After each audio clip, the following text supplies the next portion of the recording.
Mudgal breaking. ನಮಸ್ತೆ ವೀಕ್ಷಕರೇ, F9 ಟಿವಿಗೆ ಸ್ವಾಗತ. ಬಂಗಾರ ನಗದು ಕಳ್ಳತನ. ರಾತ್ರಿ ವೇಳೆ ಮನೆಯ ಮಾಲೀಕರು ಪುರಾಣ ಕೇಳಲು ಹೋದ ವೇಳೆ ಕಳ್ಳರು ಬಂಗಾರ ಮತ್ತು ನಗದು ಕಳ್ಳತನ ಮಾಡಿದ ಘಟನೆ ನಡೆದಿದೆ.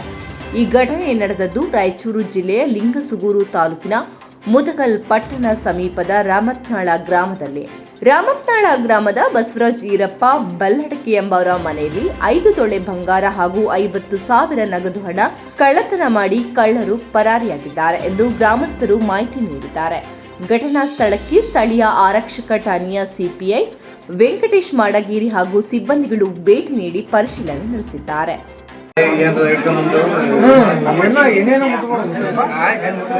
ಸುಮ್ಮನೆ ಸಾಕ್ಷಿಬೇಕದ